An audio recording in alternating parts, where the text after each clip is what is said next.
Cerita ini dimulai dengan memperlihatkan kehidupan di sebuah rumah mewah milik seorang sultan bernama James. Di rumah yang besar tersebut, James dilayani oleh banyak sekali pelayan dan beberapa tukang kebunnya. Pagi hari itu ketika James telah terbangun, seperti biasa dia langsung menikmati suasana pagi yang sangat cerah, tanpa menggunakan pakaian sedikit pun. Pemandangan pagi seperti itu, ternyata selalu disaksikan setiap harinya oleh salah satu tukang kebunnya yang bernama Caselo.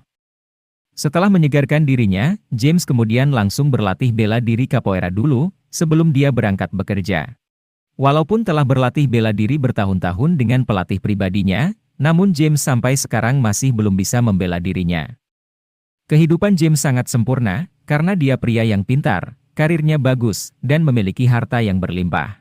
Semua kesempurnaan yang dimiliki James itu, membuatnya berhasil mendapatkan kekasih, yakni seorang wanita cantik bernama Alisa, yang tidak lain adalah putri bosnya sendiri. Sementara di tempat berbeda, kita diperlihatkan sebuah keluarga yang cukup sederhana, dialah pria kulit hitam bernama Darnell, yang hidup bersama istrinya dan satu anaknya. Hari itu Darnell sedang sibuk menelpon beberapa temannya, untuk meminta pinjaman uang sebagai modal bisnisnya. Namun sayang orang-orang itu tak ada satupun yang mau memberikan pinjaman uang untuk Darnell. Saking pusingnya, Darnell bahkan sampai menyuruh putrinya membantunya, untuk meminjam uang kepada teman-temannya di sekolahnya. Melihat kelakuan suaminya seperti itu, istri Darnell yang bernama Rita pun sangat kesal, sambil berkata jika kondisi keuangan keluarga sedang terpuruk, harusnya Darnell berhemat bukan malah menambah hutang. Namun walaupun begitu, Rita juga mengerti bagaimana posisi suaminya saat ini yang sangat pusing memikirkan uang, sehingga dia pun berusaha menguatkan dan mendukung Darnell. Setelah dari mengantarkan putrinya ke sekolah, Darnell pun pergi ke tempat usaha pencucian mobilnya, yang ternyata berlokasi di basement parkiran mobil kantor tempat James bekerja. Kemudian di siang hari itu, terlihat James yang baru tiba di kantor disambut meriah oleh semua karyawan, karena selain menjadi karyawan berprestasi, dia juga yang paling dekat dengan bosnya. Berselang beberapa waktu kemudian, James dipanggil ke ruangan bos besar pemilik perusahaan, yang sekaligus adalah ayah Alisa yang bernama Martin. Di kesempatan itu Martin memuji kinerja James yang sangat bagus, karena telah berhasil membuat perusahaannya untung sebesar 28 juta dolar, atau sekitar 420 miliar rupiah. Bahkan saking bangganya pada James, Martin pun menyuruh calon menantunya itu berhenti memanggilnya Pak, tapi mulai sekarang dia memintanya memanggilnya Ayah. Mendengar pujian dari Martin tersebut, James sangat terharu sampai menangis dan memeluk calon mertuanya itu dengan erat. Sepulangnya bekerja ketika James akan masuk mobilnya, tiba-tiba dia dibuat kaget oleh Darnell yang muncul di depannya. James pun sontak sangat ketakutan ketika melihat orang kulit hitam seperti Darnell, karena dia mengira dirinya akan dirampok, padahal sebenarnya Darnell cuma ingin ngasih kunci mobil James yang ketinggalan. James ternyata adalah salah satu pelanggan Darnell di pencucian mobilnya, sehingga seketika itu Daniel pun melihat ada peluang untuk menawarkan kerja sama dengan James. Yang mana Darnell menawarkan James untuk menjadi investor di usaha pencucian mobilnya, yakni dengan hanya membayar 440 juta rupiah saja, maka dalam hitungan bulan uang James akan bisa balik modal. Tapi sayang James tidak tertarik dengan tawaran kerja sama Darnell, dia pun lalu bergegas pergi dari tempat itu. Lalu pada malamnya, James dan Alisa mengadakan hari jadi hubungan mereka dengan pesta yang sangat mewah. Dalam kesempatan itu Alisa bahkan memberikan hadiah sebuah gitar listrik mahal, dan mengundang penyanyi idolanya James. Akan tetapi di tengah kemeriahan pesta tersebut, tiba-tiba beberapa petugas FBI datang menangkap James atas tuduhan penggelapan uang perusahaan. James yang tak tahu menahu pun tampak bingung. Padahal selama ini dia merasa tak pernah melakukan kesalahan apapun, walaupun dia mencoba menjelaskan tapi dia tetap saja ditangkap. Keesokannya Martin pun menjenguk James bersama pengacaranya yang akan membantu menangani kasus James. Tapi anehnya si pengacara tersebut malah terlihat tak berpihak kepada James, karena dia tak mau mendengarkan penjelasannya, dan dia justru menyuruh James untuk mengaku salah.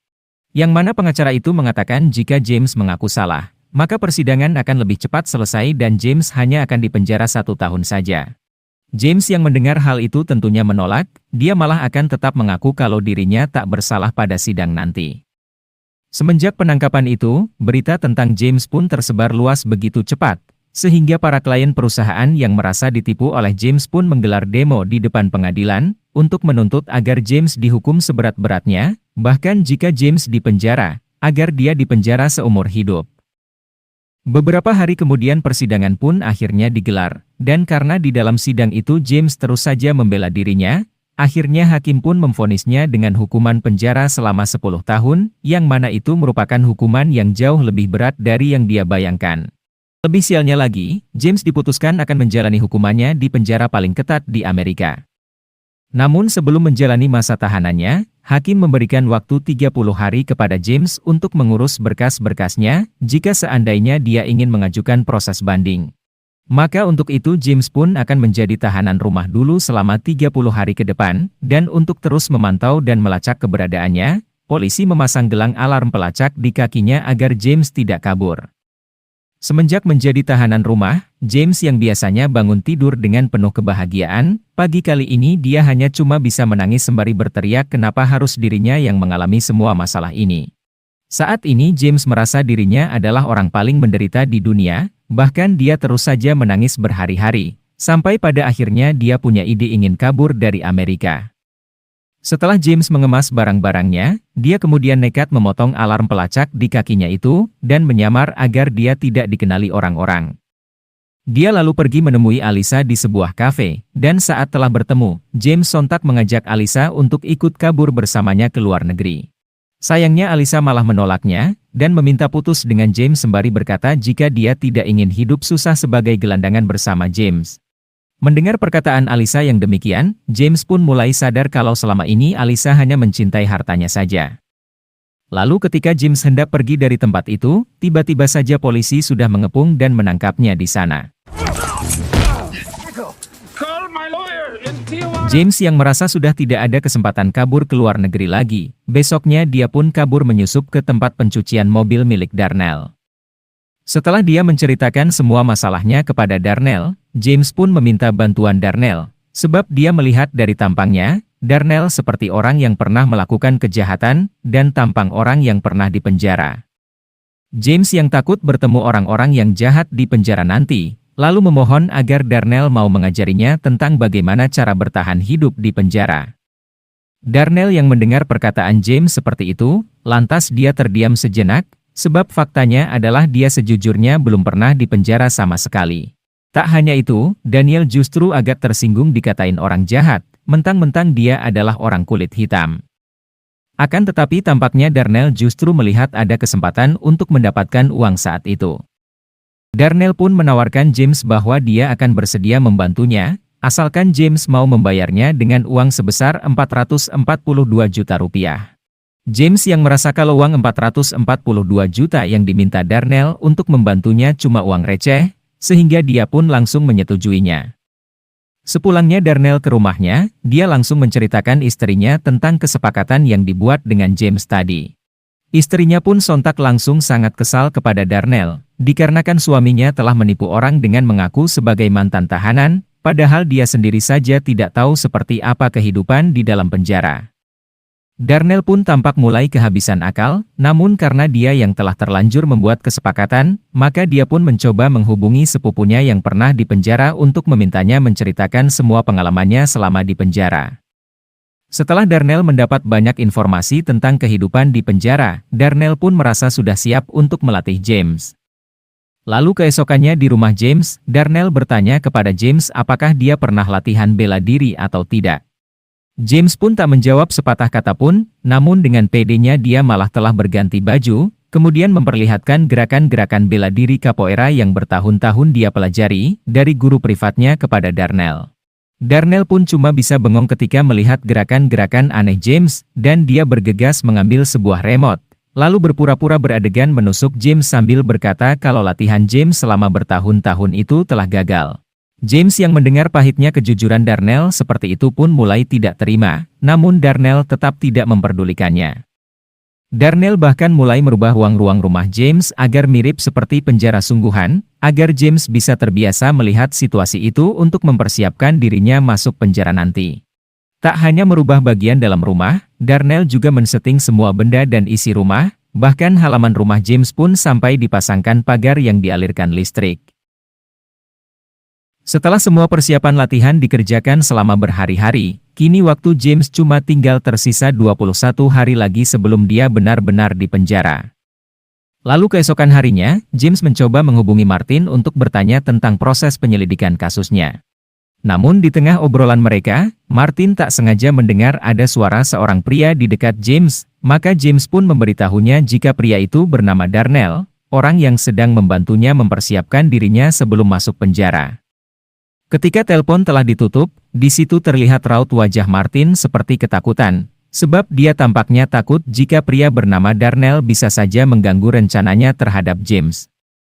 Di sini mulai diketahui ternyata dalang di balik kasus yang menimpa James adalah Martin, calon mertua sekaligus bos dari James sendiri. Dia tampaknya ingin menjebak James dalam kasus penggelapan uang perusahaan, karena dia ingin merebut uang investor yang berhasil didapat James untuk membayar hutang perusahaannya. Selain itu, ternyata alasan lain Martin ingin menjadikan James sebagai tumbal, karena dari awal dia memang tidak setuju jika Alisa putrinya berpacaran dengan James. Setelah menyadari apa yang sedang disiapkan oleh James, Martin pun lantas menyuruh pengawal pribadinya untuk mengawasi dan memata-matai semua aktivitas James dan Darnell. Hari demi hari pun terus berlalu hingga waktu James hanya tersisa 10 hari saja sebelum dia dimasukkan ke penjara.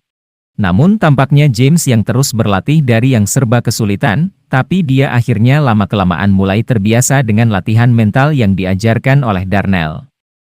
Kemudian ketika Darnell hendak memeriksa kemajuan latihan James, dia justru dibuat kaget oleh kelakuan James yang sedang mengasah pisau-pisau buatannya sendiri. Hal tersebut membuat Darnell merasa bangga, dan di dalam hatinya dia berkata jika dia telah berhasil mengubah pria cupu seperti James menjadi pria yang sangar. Malam harinya Darnell berencana menguji kemampuan dan kemajuan James setelah beberapa pekan melatihnya. Di situ Darnell mengatakan jika James bisa lulus ujian kali ini, maka dia sudah sangat yakin 1000% kalau James pasti akan bisa bertahan hidup di penjara yang sesungguhnya. Di mana ujiannya adalah James harus bisa keluar dari sel penjara yang sedang terjadi kerusuhan. Dan di situ nantinya Darnell dibantu semua pelayan serta tukang kebun James, akan membuat simulasi seolah kerusuhan sedang terjadi di penjara. Apabila James berhasil keluar dengan selamat, maka James akan dinyatakan lulus dari ujiannya. Ujian itu pun dimulai setelah Darnell mempersiapkan segala sesuatunya.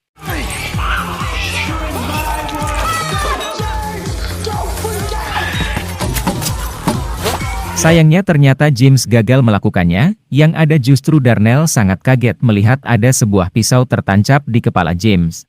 Dengan sangat panik, Darnell pun buru-buru membawa James ke rumahnya karena dia mengaku istrinya adalah seorang perawat bisa menolongnya. Setelah selesai mencabut pisau dan mengobati luka kepala James, mereka pun mengajak James makan malam bersama. Namun Darnell bersama istri dan anaknya malah dibuat bengong dengan tingkah laku James saat makan, yang makan seperti orang kesurupan. Tak lama kemudian setelah James pamit pulang, tampaknya istri Darnell mulai pesimis, karena dia menilai kalau James tidak bakalan bisa bertahan hidup di penjara dengan tingkah anehnya seperti itu. Mendengar perkataan istrinya seperti itu, juga membuat Darnell juga ikut-ikutan pesimis dan tampak mulai tak percaya diri lagi melatih James. Akan tetapi dikarenakan mereka sudah tidak punya banyak waktu lagi, maka keesokannya Darnell pun mengajak James menemui sepupunya yang bernama Russell, yang merupakan ketua geng kulit hitam yang pernah dipenjara. Sesampainya di tempat Russell, di sana Daniel pun meminta bantuan-bantuan agar Russell mau menghubungi teman-temannya yang masih di penjara, untuk mau melindungi James nanti selama dia di penjara. Tapi sayang Russell tidak tahu caranya menjelaskan ke semua temannya yang ada di penjara, untuk membantu dan melindungi pria kulit putih seperti James, karena saat ini di penjara itu persoalan rasis sangat sensitif antara orang kulit hitam dengan orang kulit putih. Maka untuk itu Russell pun menyarankan agar James sebaiknya meminta bantuan dan perlindungan dari geng kulit putih saja. Darnell bersama James pun mengikuti saran dari Russell, sehingga pada malamnya mereka pun mendatangi markas geng kulit putih untuk meminta bantuan. James pun masuk ke dalam markas itu sendirian, sedangkan Darnell menunggunya di luar.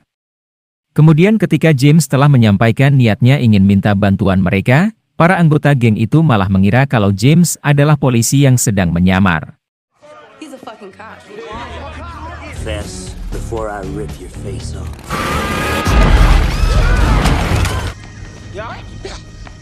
Setelah kericuhan sempat terjadi, beruntung James dan Darnell berhasil selamat dari kejaran geng kulit putih, hingga mereka berdua pun singgah untuk menenangkan diri di sebuah kafe. Di tempat itu Darnell lalu bertanya apakah James benar-benar telah menggelapkan uang perusahaannya. James menjawab sambil meyakinkan Darnell kalau dirinya tidak pernah melakukannya. Pembahasan mengenai hal itu pun terus dijelaskan James kepada Darnell di rumahnya secara detail, hingga akhirnya Darnell pun menarik sebuah kesimpulan, bahwa satu-satunya orang yang patut dicurigai adalah Martin. Darnell sangat yakin kalau Martin adalah dalang di balik kasus ini, dan James adalah korban yang berusaha dia jebak. Akan tetapi walaupun demikian, James tampaknya masih belum percaya dengan dugaan Darnell, karena bagaimanapun Martin adalah calon mertuanya, yang tidak mungkin melakukan perbuatan jahat itu kepadanya. Darnell pun kemudian mengajak James untuk mencari barang bukti yang kuat, yakni file data bukti transaksi perusahaan yang disimpan di komputer rahasia Martin di gudang kantornya. Setelah berhasil masuk dengan menyamar sebagai petugas kebersihan, Darnell dan James pun berhasil pula mengambil seperangkat komputer tersebut. Namun ketika mereka hendak membawanya ke mobil, tiba-tiba di situ telah ada pengawal Martin yang ditugaskan untuk mengawasi James dan Darnell, berdiri menghadang dan menodongkan pistol ke arah mereka. Menyadari hal tersebut, sontak James pun berusaha melawan si pengawal itu sampai pistolnya berhasil jatuh.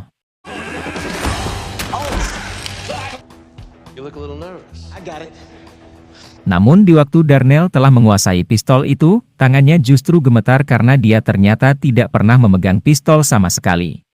Si pengawal yang melihat tingkah Darnell yang gugup langsung merebut kembali pistolnya, dan bergegas pergi membawa komputer rahasia Martin tersebut. Dari kejadian tadi James pun terlihat kesal kepada Darnell, karena dia akhirnya baru sadar kalau selama ini Darnell hanya membohongi dan memanfaatkannya saja, sebab dia yakin kalau Darnell pasti tidak pernah dipenjara. James pun kemudian pergi meninggalkan Darnell sendirian dengan penuh rasa kecewa. Keesokannya James pun memutuskan bergabung dengan geng kulit hitam yang dipimpin Russell. Di situ dia berpikir jika dia melakukan kejahatan berat satu kali aja, maka nantinya para penghuni penjara pasti akan takut kepadanya. Lalu pada hari berikutnya James bersama geng Russell berencana akan merampok bank. Russell juga bahkan memberikan sebuah pistol kepada James untuk berjaga-jaga. Ketika mereka baru saja akan berangkat, tiba-tiba Darnell datang ke sana dan ingin minta maaf, sekaligus meminta James untuk kembali pada rencana awal mereka. Yang mana mereka berdua harus mendapatkan kembali bukti penipuan Martin tersebut dan melawan balik mereka. Setelah mendengar penjelasan panjang lebar dari Darnell, akhirnya James pun memutuskan kembali bersama Darnell walaupun sebenarnya dia masih kesal kepadanya. Tapi hal yang menjadi pertimbangan James adalah setidaknya Darnell telah menghabiskan waktu 20 harinya, untuk membantunya selama ini sehingga dia merasa hanya Darnell lah satu-satunya orang yang tulus membantunya. Singkat cerita, kini waktu hanya tersisa tinggal 20 jam saja sebelum James dijemput oleh polisi untuk dikirim ke penjara. Beruntungnya James dan Darnell memperoleh sebuah petunjuk tentang keberadaan Martin saat ini dari para karyawannya di pencucian mobilnya. Mereka menduga kalau saat ini Martin sedang berada di kapal pesiarnya, dan dia akan berusaha kabur ke pulau pribadinya. Setibanya James dan Darnell di pelabuhan, benar saja dugaan mereka sangat tepat, yang mana di situ mereka melihat pengawal Martin kemarin membawa komputer rahasia itu masuk ke dalam kapal pribadi Martin. Mengetahui hal itu, James dan Darnell pun bergegas menyusup secara diam-diam dan berhasil masuk ke dalam kapal, bahkan siap untuk membawa komputer rahasia tersebut. Namun sayangnya dari belakang mereka para anak buah Martin memergoki lalu menangkap James dan Darnell. Setelah menangkapnya, si pengawal itu kemudian menyuruh agar sebaiknya James menyerah aja, karena dia tidak mungkin bisa menang melawan kekuatan anak buah Martin di sana. Mendengar perkataan itu, tampaknya membuat James menjadi sangat kesal dan membara, sehingga dia pun lantas melawan semua anak buah Martin.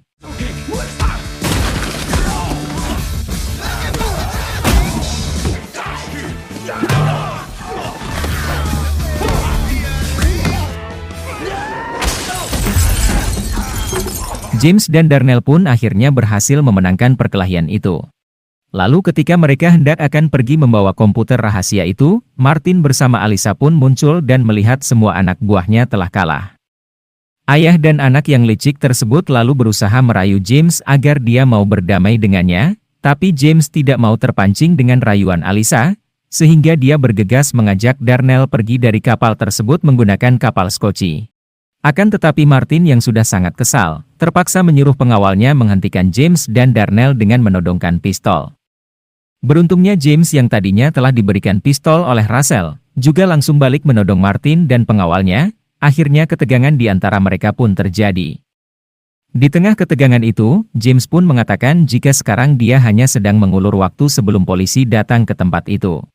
Martin yang mendengar ucapan James seperti itu terlihat kebingungan, karena menurutnya polisi tidak mungkin bisa datang ke tengah laut.